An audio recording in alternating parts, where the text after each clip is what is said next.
Bonjour à toutes, bonjour à tous. Je voudrais commencer le culte de ce matin, toujours en non présentiel, toujours diffusé sur les différents moyens de communication, sur les différents sites que l'Église met à disposition pour que l'on puisse ensemble louer le Seigneur et l'adorer, malgré la situation toujours difficile que nous vivons. Je voudrais ce matin lire un passage du livre d'Ésaïe, un passage qui parle justement de la venue du Messie, de la venue de celui qui est notre Sauveur, qui est notre Seigneur. Au chapitre 9 du livre d'Ésaïe, il dit ainsi: « Le peuple qui marchait dans les ténèbres voit une grande lumière. Sur ceux qui habitaient le pays de l'ombre de la mort, une lumière resplendit. Tu rends le peuple nombreux, tu lui accordes de grandes joies. Il se réjouit devant toi comme on se réjouit à la moisson, comme on pousse des cris d'allégresse au partage du butin.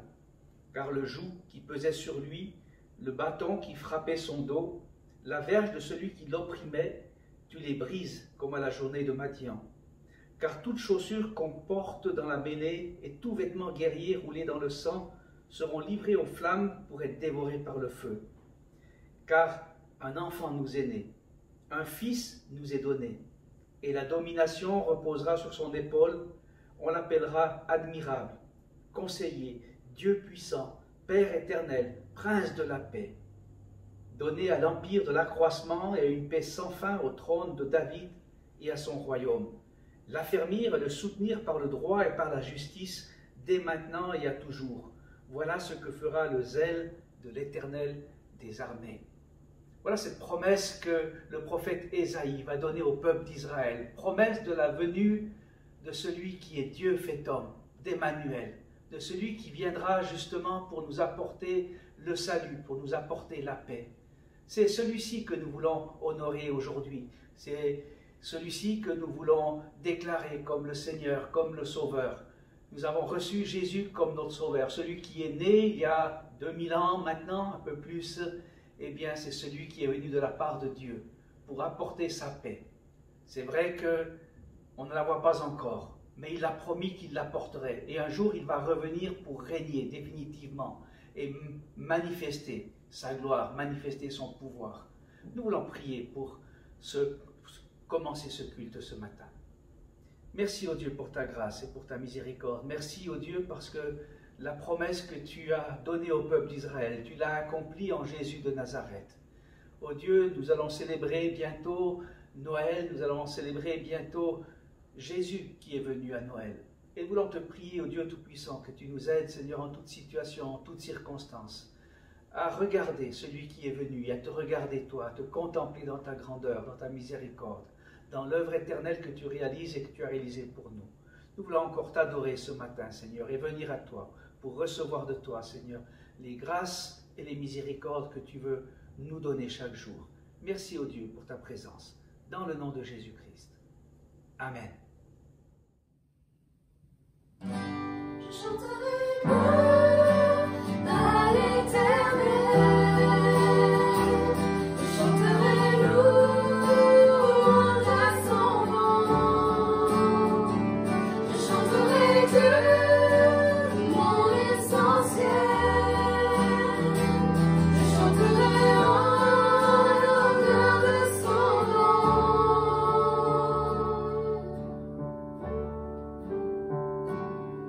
Je viens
La semaine dernière, nous avons suivi l'apôtre Paul lors de son arrivée à Éphèse au cours de son 3e voyage missionnaire.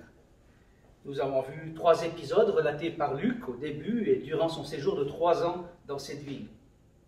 J'ai évoqué quelques aspects sur la situation géographique, économique, politique et religieuse de cette cité à l'époque de Paul. On était dans les années 55-58 après Jésus-Christ. L'église d'Éphèse va donc être fondée dans ces années-là. Paul va y établir des anciens et y laisser Timothée pour continuer l'œuvre commencée et y enseigner la bonne doctrine. C'est ce qu'il va lui dire quand il lui écrit ensuite dans la première épître de Timothée au chapitre 1, verset 3 et jusqu'au verset 7. Il dit ainsi: « Je te rappelle l'exhortation que je t'adressais à mon départ pour la Macédoine lorsque je t'engageais à rester à Éphèse, afin de recommander à certaines personnes de ne pas enseigner d'autres doctrines et de ne pas s'attacher à des fables et à des généalogies sans fin qui produisent des discussions plutôt qu'elles n'avancent l'œuvre de Dieu dans la foi. Le but de cette recommandation, c'est un amour venant d'un cœur pur, d'une bonne conscience et d'une foi sincère. Quelques-uns, s'étant détournés de ces choses, se sont égarés dans de vains discours. Ils veulent être docteurs de la foi et ils ne comprennent ni ce qu'ils disent, ni ce qu'ils affirment. » Alors Paul repassera non loin d'Éphèse, à Milet, quelque temps après, lors de ce 3e voyage missionnaire, pour y rencontrer les anciens. Il leur expliquera ensuite et il leur écrira ensuite cet épître quelques 5 ans plus tard, vers l'an 62-63 après Jésus-Christ, depuis sa prison probablement à Rome. Et c'est ce qu'il nous dit justement dans cet épître aux Éphésiens. Il leur dit cela, verset 3, « À cause de cela, moi Paul, le prisonnier de Christ. » Il le répétera encore au chapitre 4, au verset 1, « Je vous exhorte donc, moi, le prisonnier dans le Seigneur. » Et il le dira encore une 3e fois au chapitre 6 et au verset 20, quand il leur parlera de cela également en leur disant « Pour lequel je suis ambassadeur dans les chaînes. » C'est-à-dire, je suis prisonnier. Mais prisonnier, je vous écris pour pouvoir éclaircir avec vous quelques points qui semblent ne pas être encore bien affermis dans vos vies. Et je voudrais vous écrire cela. Et donc, il va le faire. De telle façon que cet épître va être appelé le testament spirituel de Paul pour l'Église. Elle est considérée par certains même comme étant le livre le plus profond de la Bible.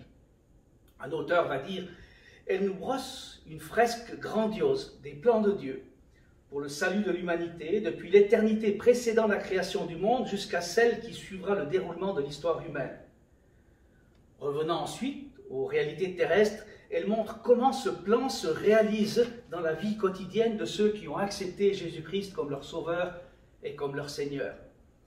Elle reprend donc une nouvelle lumière, dans une nouvelle lumière bien des idées antérieures et mène à leur achèvement. Synthèse des épîtres précédentes, notamment l'épître aux Romains ou l'épître aux Colossiens, elle représente comme l'apogée de la pensée de l'apôtre Paul. Un autre auteur dira encore « Le thème majeur est l'Église, corps de Christ. » Il en parle 8 fois, mais sous l'aspect universel. C'est l'Église de Matthieu 16-18 que Jésus-Christ bâtit avec des hommes et des femmes de tous les temps et de tous les lieux. C'est l'Église, c'est la nouvelle humanité dans laquelle Juifs et Grecs trouvent place ayant été réconciliés par la croix. Il constitue donc la famille de Dieu dans laquelle toutes les barrières raciales, culturelles et sociales ont été abolies. La transformation progressive des croyants est la conséquence de leur union vitale avec le Christ, exprimée par la préposition « on » que l'on trouvera 120 fois dans l'épître, en particulier accompagnée du mot « lui »,« en lui ». Alors, comme à son habitude, l'apôtre Paul commence son épître par des salutations, par les salutations d'usage. Pour cela, il utilise les 2 mots « grâce » et « paix », qui comme cela a été dit la semaine dernière, sont les salutations typiques de Paul. Il le fait pareillement dans l'épître aux Romains, dans 1 Corinthiens, 2 Corinthiens, Galates, Philippiens, Colossiens. Nous sommes sauvés par grâce et le résultat, c'est la paix de Dieu dans nos vies. C'est aussi la traduction du mot salut dans l'hébreu, shalom. C'est le désir de l'apôtre Paul pour ses lecteurs que la grâce de Dieu et sa paix soient répandues abondamment dans leur cœur. Et c'est évidemment le désir de Dieu pour chacune et chacun d'entre nous aussi aujourd'hui. Alors ensuite, il rentre tout de suite dans le vif du sujet. l'épître est un condensé de théologie, l'aboutissement et la synthèse du message que Dieu a donné à Paul au cours de son ministère. Alors il commence par bénir Dieu et mettre en avant celui par qui nous avons été bénis. C'est ce qu'il fait au verset 3. Béni soit le Dieu et Père de notre Seigneur Jésus-Christ, qui nous a bénis de toute bénédiction spirituelle dans les lieux célestes, en Christ. Puis vient le premier en lui. C'est en lui que nous avons tout reçu. En lui, Dieu nous a élus avant la fondation du monde, pour que nous soyons saints et irréprochables. Il nous a prédestinés dans son amour à être ses enfants d'adoption par Jésus-Christ, selon le bon plaisir de sa volonté.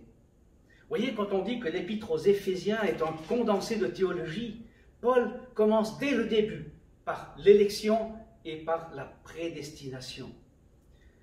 Alors, évidemment, on ne va pas pouvoir développer ces deux aspects de l'œuvre de Dieu de façon exhaustive. Il nous faudrait plusieurs semaines pour le faire. Ce sont des concepts qui ont fait couler beaucoup d'encre et qui opposent encore les théologiens aujourd'hui.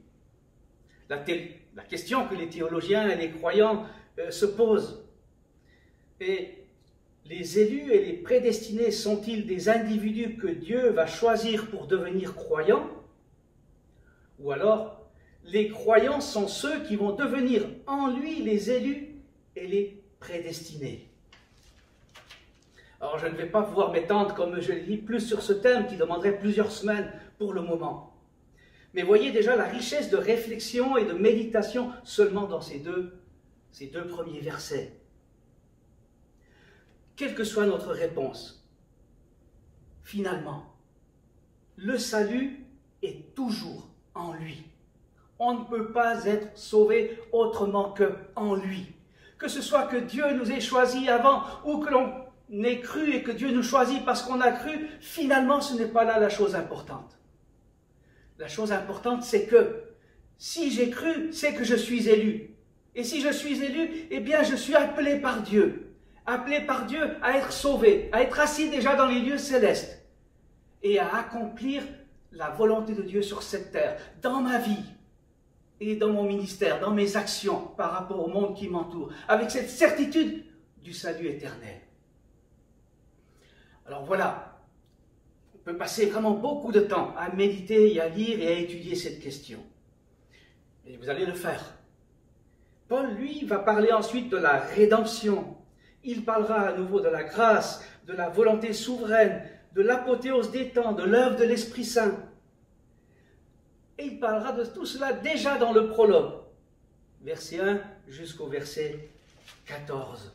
Et même encore dans ce prologue, il va nous donner aussi par 3 fois l'objectif final de notre élection en lui. Nous sommes élus en lui pour célébrer la gloire de sa grâce, verset 6. Afin que nous servions à célébrer sa gloire, verset 12. Pour célébrer sa gloire, verset 14. Notre vocation finale est bien celle-ci, célébrer la gloire du Dieu Tout-Puissant et de son Fils, notre Sauveur, Jésus-Christ. C'est pour cela que nous aimons adorer et louer Dieu dans nos cultes, parce que cela remplit nos vies, parce que cela nous remplit de sa présence et nous permet dès aujourd'hui de réaliser notre vocation céleste éternelle. Alors c'est vrai que nous aimons le faire ensemble, et malheureusement, depuis quelque temps, à nouveau, nous ne pouvons pas le faire dans ce lieu, et nous espérons et nous prions pour que nous puissions le faire bientôt, le plus rapidement possible, afin qu'ensemble nous puissions louer et adorer notre Dieu, en lui, dans ce lieu que Dieu nous a donné ici à l'Épède. Mais voyez, on n'en est qu'au début, dans le prologue, et le temps passe déjà très vite. Alors nous arrivons à la deuxième partie de l'Épître, qui va, chapitre 1, verset 15, au chapitre 2, verset 22, selon la division que je réalise pour vous, mais vous pouvez trouver bien sûr d'autres divisions. L'apôtre Paul parlera de sa prière pour ses Éphésiens. Vous voyez, chapitre 1, versets 17 à 19, par exemple, il leur dit « Je prie afin que Dieu, ou le Dieu de notre Seigneur Jésus-Christ, le Père de gloire, vous donne un esprit de sagesse et de révélation dans sa connaissance, qu'il illumine les les yeux de votre cœur pour que vous sachiez quelle est l'espérance qui s'attache à son appel, quelle est la richesse de la gloire de son héritage qu'il réserve aux saints, et quelle est envers nous qui croyons l'infinie grandeur de sa puissance se manifestant avec efficacité par la vertu de sa force qu'il a déployée en Jésus-Christ par la résurrection d'entre les morts. Alors voyez une prière comme celle-ci. Quelle profondeur de prière, quelle profondeur à laquelle Dieu nous appelle, où l'apôtre Paul veut que nous puissions avoir avec le Dieu qui nous a sauvés, le Dieu qui nous a aimés, le Dieu qui nous a élus. Afin que nous puissions comprendre la profondeur de l'œuvre qu'il a réalisée pour nous et la profondeur de la relation et du lien qui est établi maintenant, dorénavant, avec lui, grâce à l'œuvre que Jésus-Christ a réalisée pour nous. Alors il parlera encore de la puissance déployée en Christ lors de sa résurrection et qu'il a mise aussi à notre disposition. Il reviendra sur la relation grâce et foi et sur notre perspective d'éternité en Jésus-Christ. Vous voyez ces fameux versets que beaucoup connaissent par cœur, chapitre 2, verset 6 jusqu'au verset 10.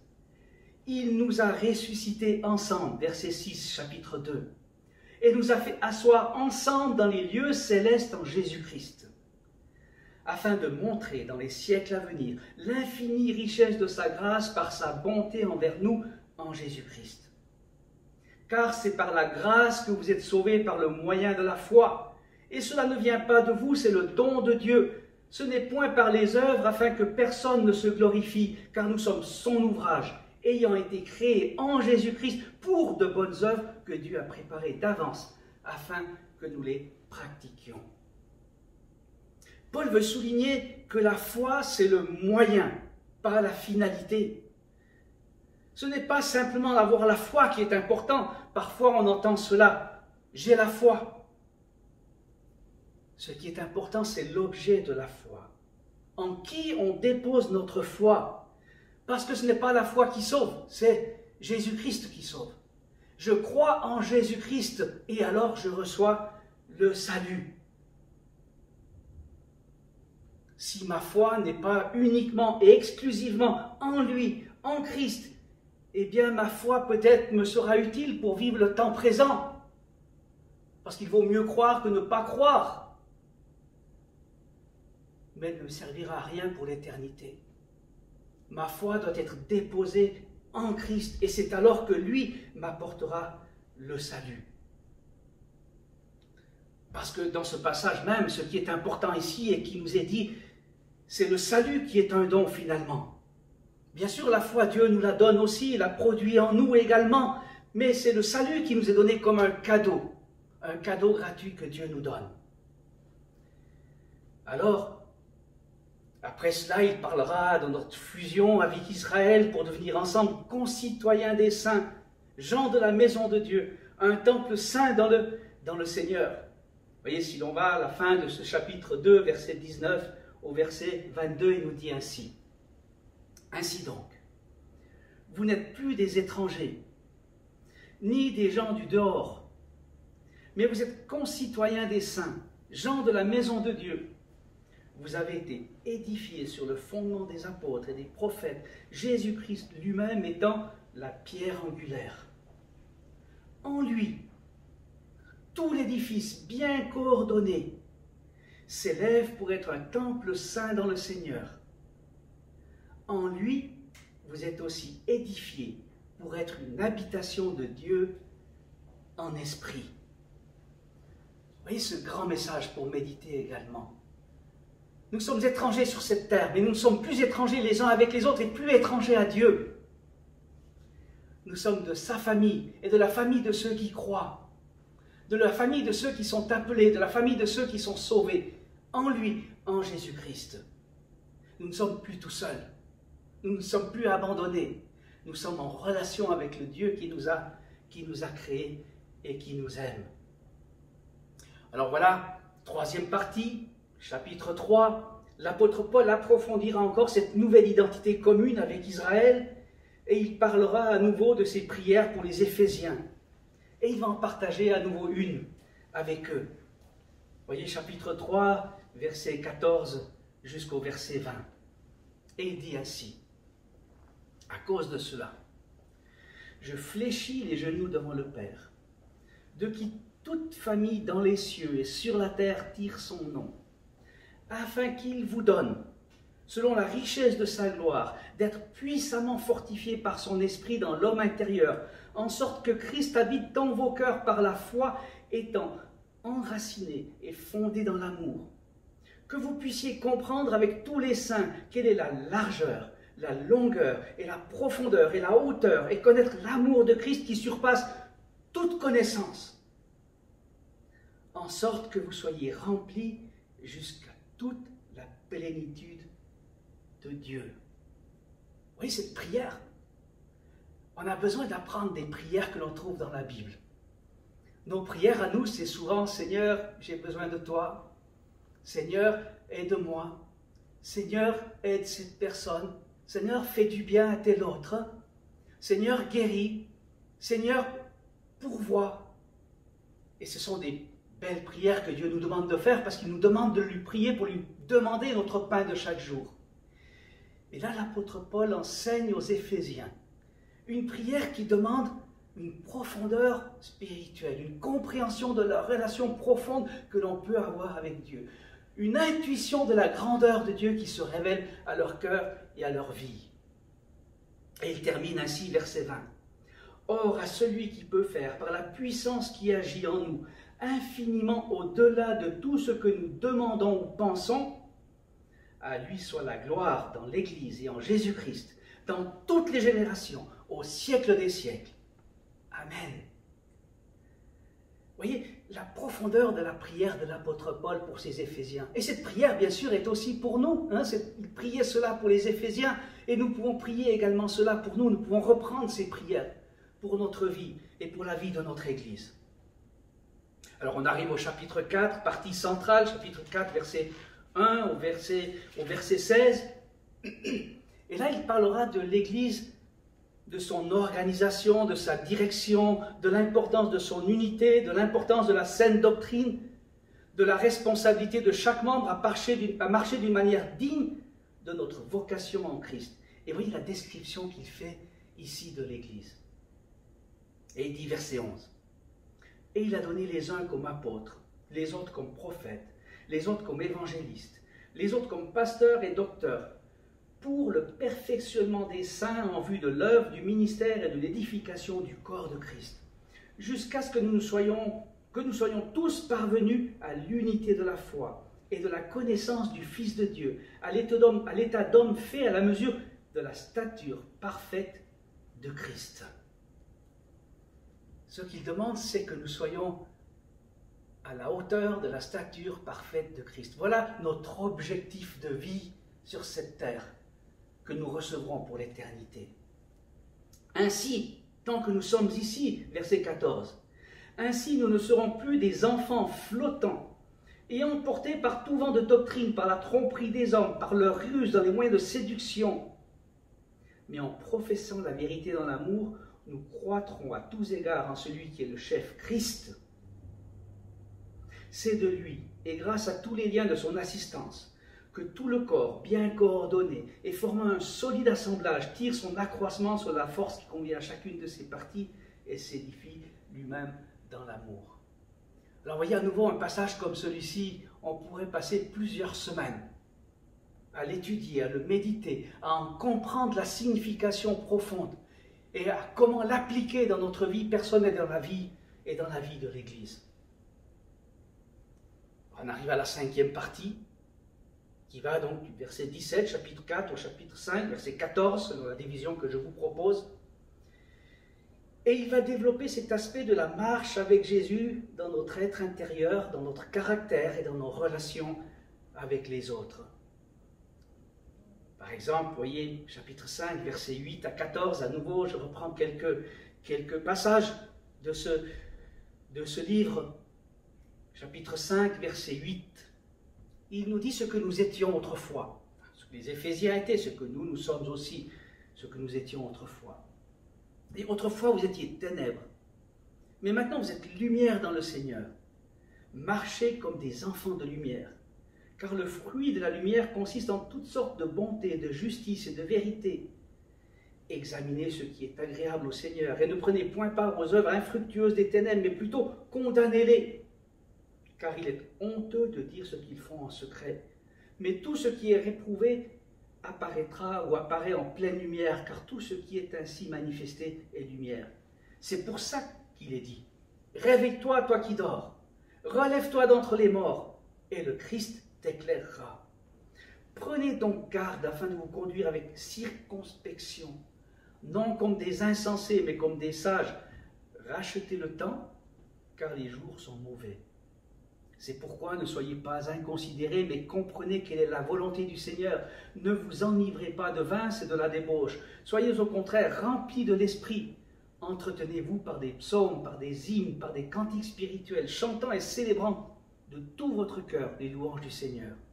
Rendez continuellement grâce à Dieu le Père pour toutes choses, au nom de notre Seigneur Jésus-Christ, vous soumettant les uns aux autres dans la crainte du Christ.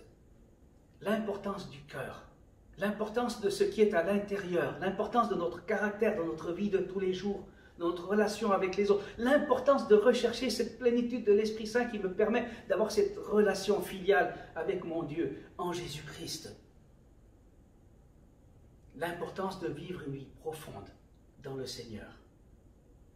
Et cela va se manifester ensuite dans les relations. Dans les relations dans le sein de la famille, dans le sein de la société, dans le sein de l'Église également. Alors on arrive ensuite à la 6e partie qui va du chapitre 5, verset 15, au chapitre 6, verset 9, où donc il nous exhorte à racheter le temps et à faire attention dans nos relations de couple, de famille et de travail. Et puis il va terminer son épître par cette exhortation à nous revêtir de toutes les armes de Dieu, afin de pouvoir lutter efficacement contre les ruses et les attaques du diable et des puissances des ténèbres qui sont grandement organisées, sournoises et maléfiques, comme on le voit et comme cela est écrit ici dans ce chapitre 5, versets 10 à 17, chapitre 6, versets 10 à 17. Au reste, fortifiez-vous dans le Seigneur et par sa force toute puissante. Revêtez-vous de toutes les armes de Dieu afin de pouvoir tenir ferme contre les ruses du diable. Car nous n'avons pas à lutter contre la chair et le sang, mais contre les dominations, contre les autorités, contre les princes de ce monde de ténèbres, contre les esprits méchants dans les lieux célestes. C'est pourquoi prenez toutes les armes de Dieu, afin de pouvoir résister dans le mauvais jour et tenir ferme après avoir tout surmonté. Tenez donc ferme et ayez à vos reins la vérité pour ceinture. Revêtez la cuirasse de la justice. Mettez pour chaussure à vos pieds le zèle que donne l'évangile de la paix. Prenez par-dessus tout cela le bouclier de la foi, avec lequel vous pourrez éteindre tous les traits enflammés du malin. Prenez aussi le casque du salut et l'épée de l'esprit qui est la parole de Dieu. Faites en tout temps par l'esprit toutes sortes de prières et de supplications. C'est vrai qu'il y a des mauvais jours. Et ces mauvais jours peuvent parfois durer même des semaines, voire des mois, voire des années. Et il faut persévérer en lui, même au milieu de ces situations de mauvais jours par lesquelles nous pouvons tous passer et que nous passons d'une façon générale en ce moment avec cette pandémie. Et dans ce temps-là, qu'est-ce que nous devons faire? Quel que soit le temps, qu'il soit bon ou mauvais, eh bien, persévérer avec toutes les armes de Dieu. Il nous dit de prendre la vérité comme ceinture. C'est vrai que le diable est menteur. Jésus est la vérité. Et nous devons être des disciples de vérité en Jésus-Christ. Nous devons prendre aussi la justice comme cuirasse. Le diable est injuste, le diable est faux, le diable est immoral, le diable est criminel. Nous devons être justes, vrais, pieux, droits en lui. Nous devons prendre l'évangile de la paix, les chaussures de l'évangile de la paix. Le diable, ce sont les disputes, la colère, la guerre, les conflits. La paix est un état que Dieu nous donne en Christ. et que nous avons en lui. Le monde a besoin de beaucoup de choses, mais par-dessus tout, il a besoin de la paix avec Dieu et de la paix de Dieu. Et cela, nous pouvons l'avoir seulement quand nous sommes en Jésus-Christ, quand nous avons déposé notre foi en lui. Et cette foi, eh bien, nous devons aussi la maintenir dans nos vies, parce que le diable sème le doute, l'insécurité, l'insatisfaction. Et la foi, c'est la confiance, l'espérance, la certitude, comme Abraham. Espérance contre toute espérance.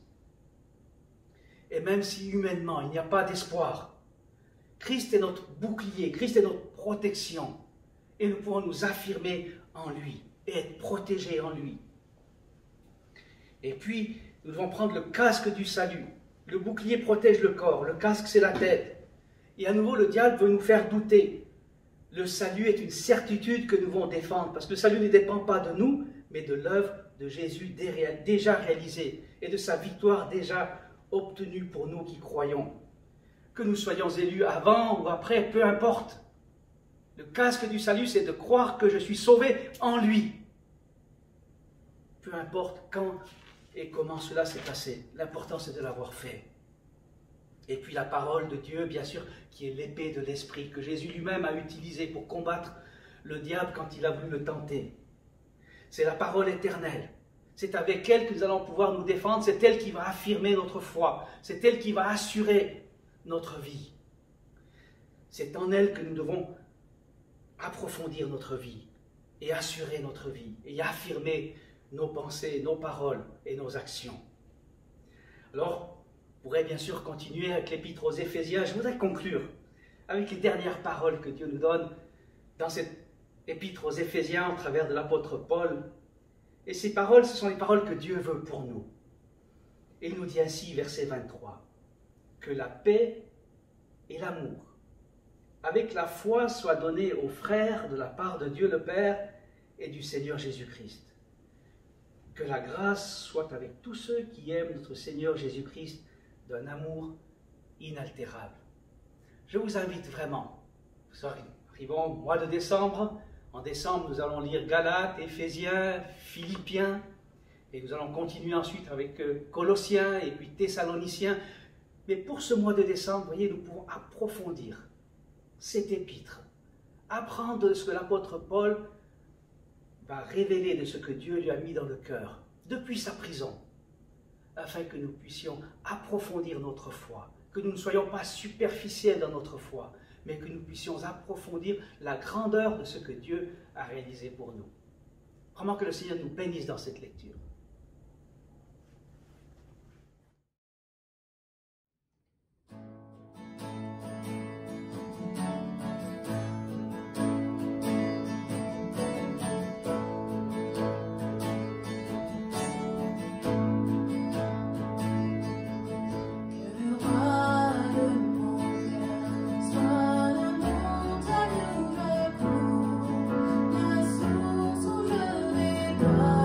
Oh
Comme nous l'avons annoncé la semaine dernière, nous avons à cœur aujourd'hui de participer ensemble de la Sainte Seine. C'est vrai que nous ne sommes pas physiquement ici, dans ce lieu, mais le Seigneur nous appelle en esprit et bien à pouvoir célébrer ce temps où nous voulons nous souvenir de ce que Jésus-Christ a fait pour nous sur la croix du Calvaire, où il a versé son sang et où son corps a été meurtri. Je vous invite à lire avec moi ce passage de Corinthiens, chapitre 11, verset 23. « Car j'ai reçu du Seigneur ce que je vous ai enseigné, c'est que le Seigneur Jésus, dans la nuit où il fut livré, prit du pain. Et après avoir rendu grâce, le rompit et dit, « Ceci est mon corps qui est rompu pour vous. Faites ceci en mémoire de moi. » De même, après avoir soupé, il prit la coupe et dit, « Cette coupe est la nouvelle alliance en mon sang. Faites ceci en mémoire de moi toutes les fois que vous en boirez. Car toutes les fois que vous mangez ce pain et que vous buvez cette coupe, vous annoncez la mort du Seigneur jusqu'à ce qu'il vienne. » Je vous invite donc à prendre le pain que vous avez préparé et la coupe du fruit de la vigne ou d'une autre boisson que vous avez préparée, et je vous invite à participer ensemble de ces éléments. Prenons un morceau de pain et en souvenir de ce corps meurtri, participons.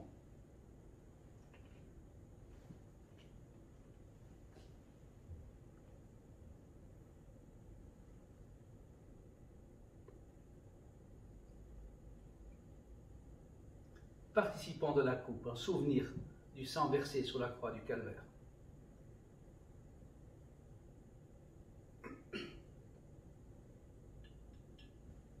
Je vous invite à prier.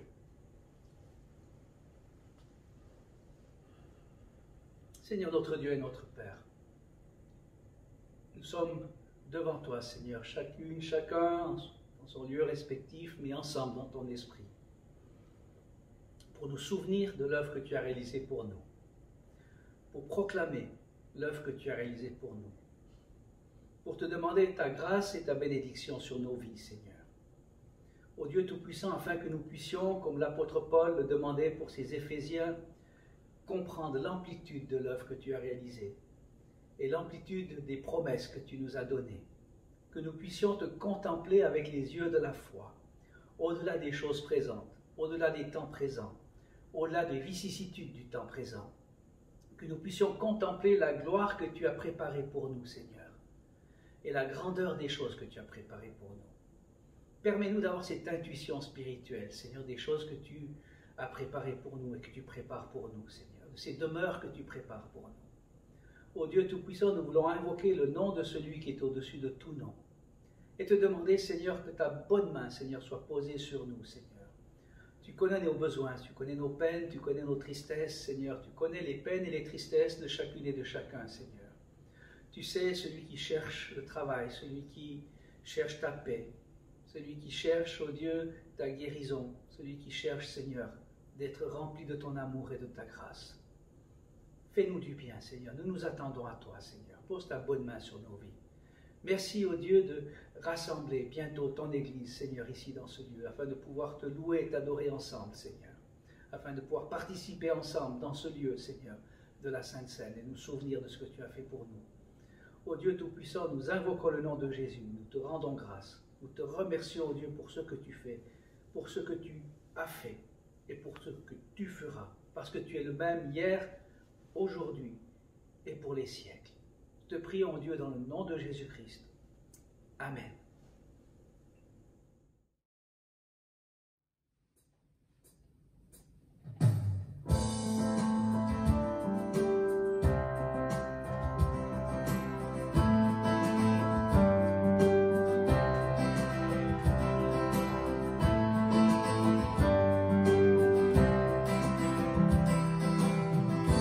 veux marcher comme tu as marché. Je veux aimer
Bien, nous arrivons donc à la fin de ce temps de culte diffusé aujourd'hui.